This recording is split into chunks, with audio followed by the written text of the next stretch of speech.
Shalom. First and foremost, I want to give all praises, honor, and glory to Yahweh, Bahasham Yahushai, Bahasham, Racha Kodesh. Double honors to the elders and the apostles of Great Millstone, and peace and blessings to the elect. And today we're going to go into the book of 1 Samuel, the first chapter. And pretty much this is around the time of the beginning, right? The transition of the period of the judges, right? Into that of the monarchy, right, or the united nation, right, from where Israel comes together under a king as they requested of the Lord, starting with Saul, and then eventually transitioning on to David. So this book precedes that of, for example, what we've been going through in Jeremiah and all those, almost like working backwards in time. So like I mentioned, at this point, you're pretty much just at the end of the period of the judges and introducing the time of um, the monarchs, right, or the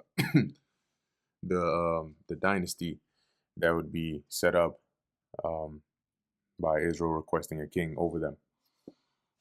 So this is the book of 1 Samuel, chapter 1, verse 1. Now there was a certain man of Ramathaim Zophim of Mount Ephraim, and his name was Elkanah, the son of Jehoram, the son of Elihu, the son of Tohu, the son of Zoph, an Ephrathite. Now, let's look into the name here, Elkanah. All right. Allah Qurna, which is God has possessed or God has acquired, right? When you have the Allah, which is God, and Qurna, it goes into that, acquire. And it mentions here that he was an Ephrathite. Right now, he wasn't an Ephraimite, okay, but he was one dwelling in the land of Ephraim, right? So it tells you here, an inhabitant or descendant of Ephraim. And when you actually go through the lineage of Samuel, he was it goes back to Levi. All right, now see if I can find that. No, and it should be in Chronicles. Okay, let's take a look here.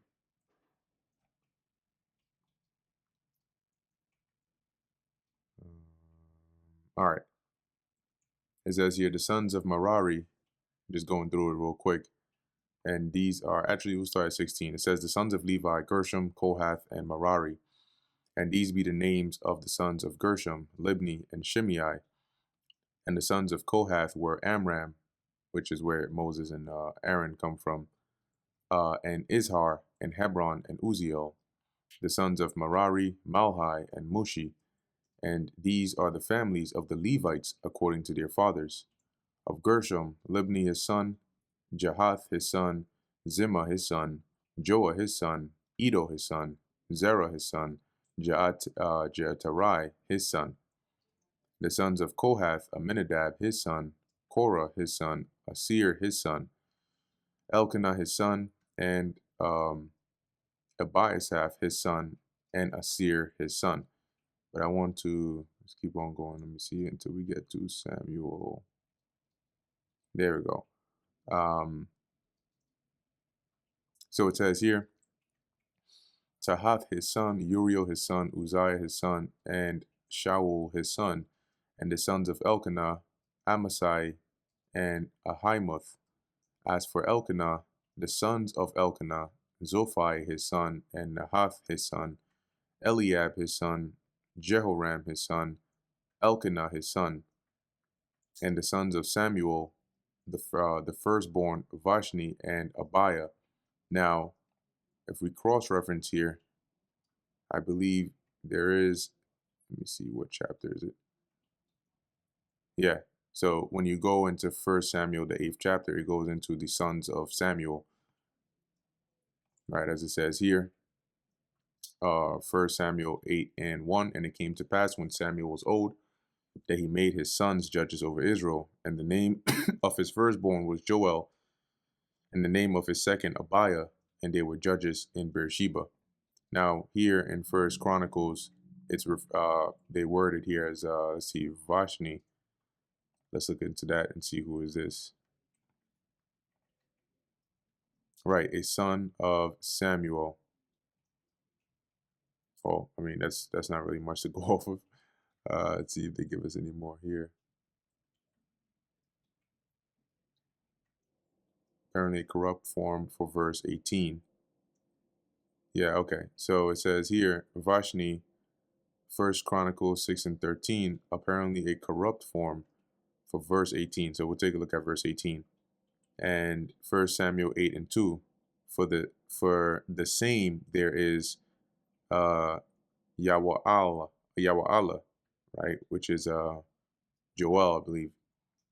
Probably this should be Hasha. Yeah, I can't really make that up. That's a nah. But it says the whole passage is okay, some Hebrew names. And then it goes on. So it looks like this Vashni is as it says, a corrupt form, but it's still in reference to the son of um, Samuel, which is um, Joel.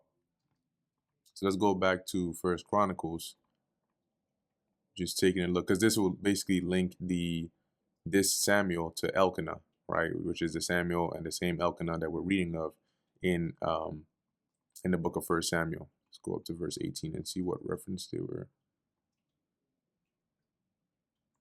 referencing over there. Yeah. So yeah, there you go. And if we just look this up in the secular history, what tribe was Samuel from in the Bible? Right, it says here Samuel was from the tribe of Levi, though his father Elkanah lived in the hill country in the tribe of Ephraim. This is because Levites were assigned to live in cities scattered throughout Israel, and Samuel's priestly lineage made him a descendant of Levi. His family was from the tribe of Levi, but their geographic home was in the territory of Ephraim. And then it goes into Samuel's father Elkanah was a Levite, making Samuel a descendant of the tribe of Levi. The book of Chronicles details his lineage within the tribe of Levi. So when it says Ephrathite, it means that he was dwelling there, but not that they were Ephraimites. Just to make that distinction there. So going back to, where are we here? First Samuel, the first chapter and the first verse. So I'll read it again. It says, "Now there was a certain man of Ramathaim Zophim of Mount Ephraim, and his name was Elkanah, the son of Jehoram, the son of Elihu, the son of Tohu, the son of Zoph, an Ephrathite. And he had 2 wives. The name of one was Hannah, the name of the other Peninnah. And Peninnah had children, but Hannah had no children." And I believe Hannah in the Hebrew is Chana, which is grace. And Peninnah, see what it means.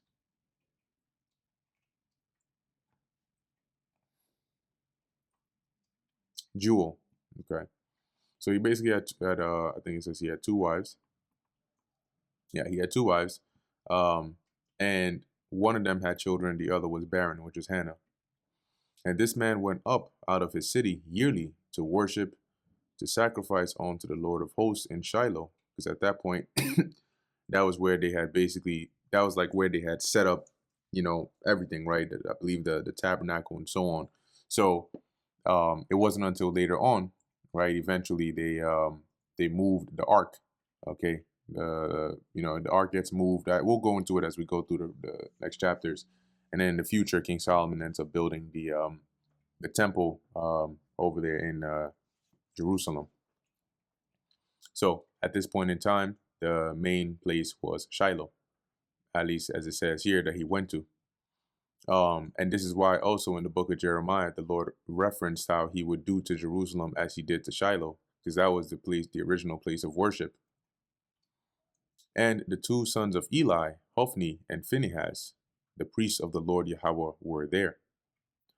And when the time was that Elkanah offered, he gave to Peninnah his wife and to all her sons and her daughters portions.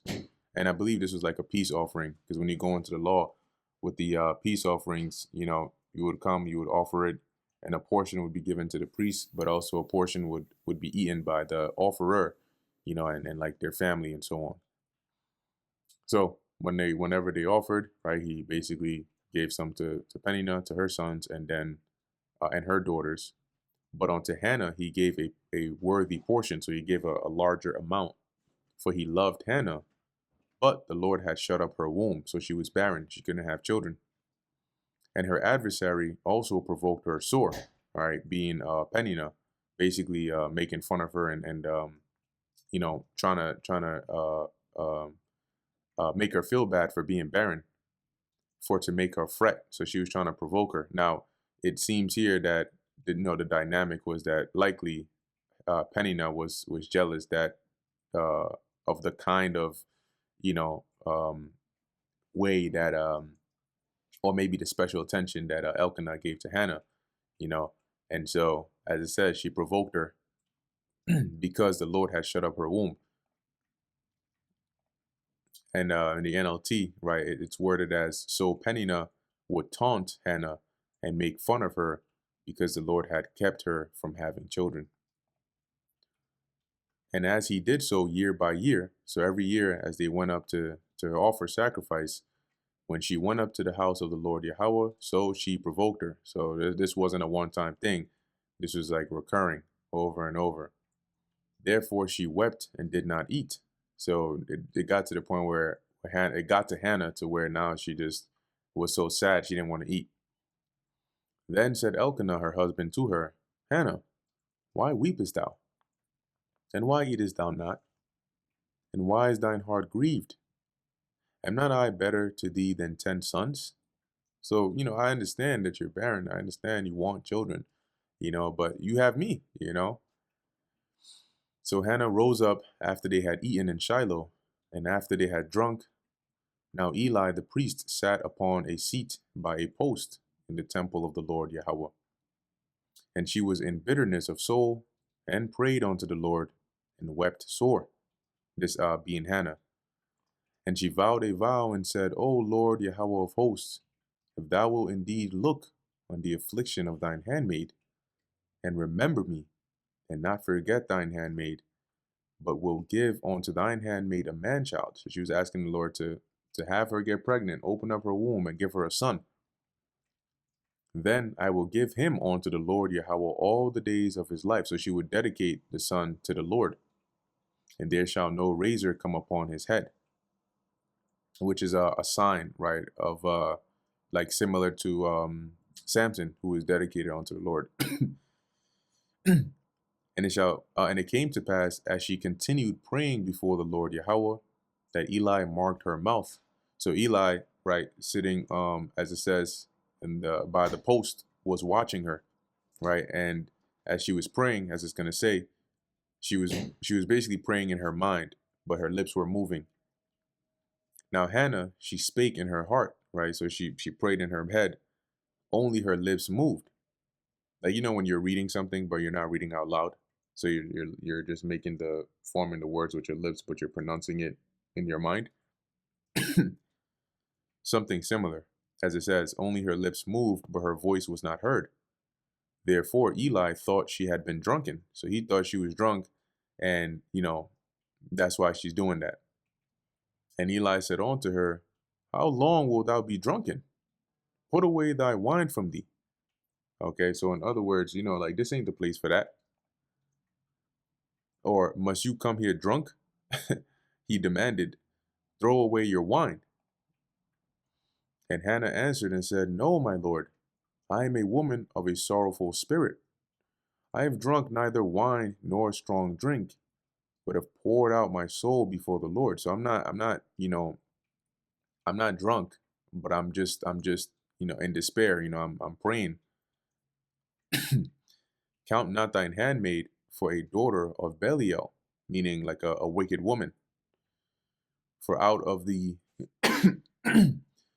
for out of the abundance of my complaint and grief have I spoken hitherto.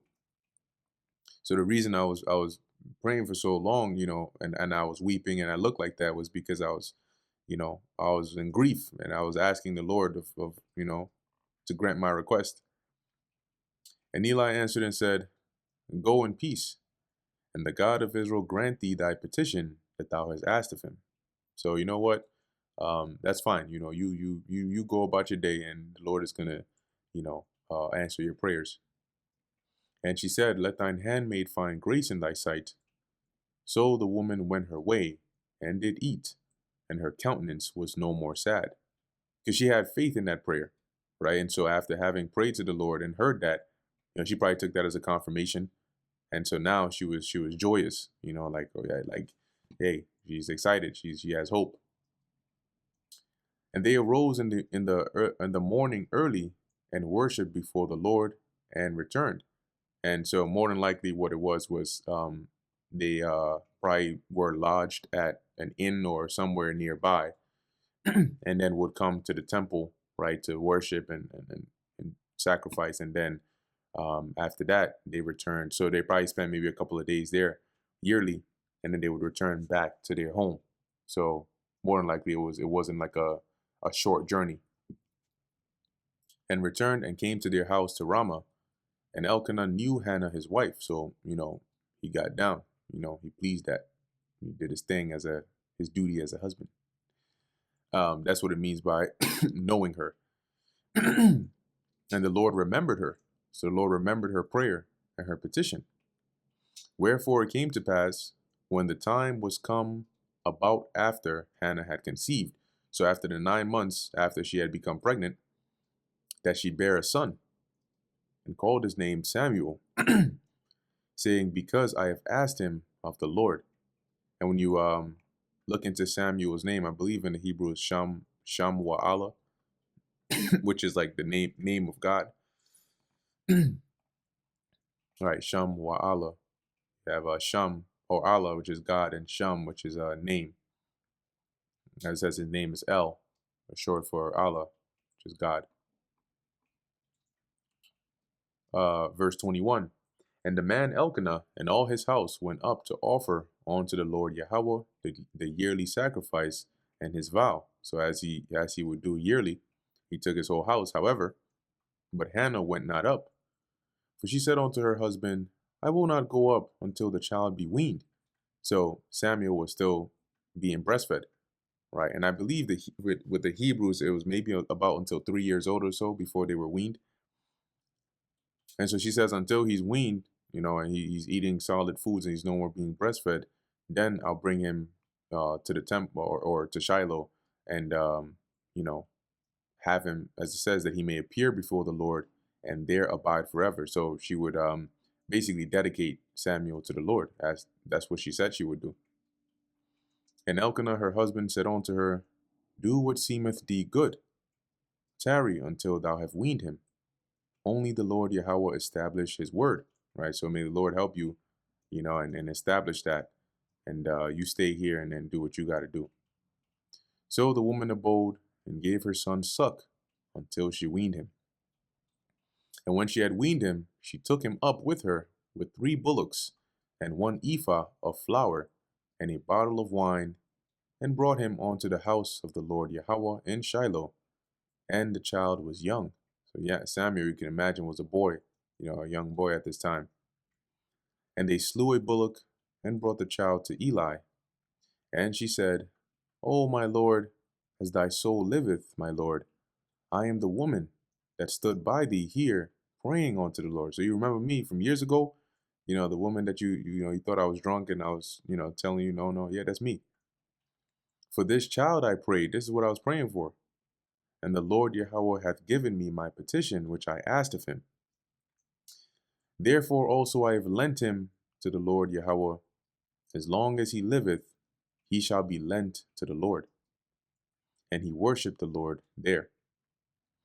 And that's the end of 1 Samuel, the first chapter, right? So as we're seeing here, basically the beginning of the story, right, or the journey of Samuel, and how what brought him about, right, and what he would do. So he was basically dedicated to the Lord and served there in the temple with Eli and amongst Eli and his sons. So with that, Lord willing, this was edifying to the elect. In closing, I want to give all praises, honor, and glory to Yahweh, Bahasham Yahweh Shai, Bahasham Recha Kodash. Until next time, Shalom.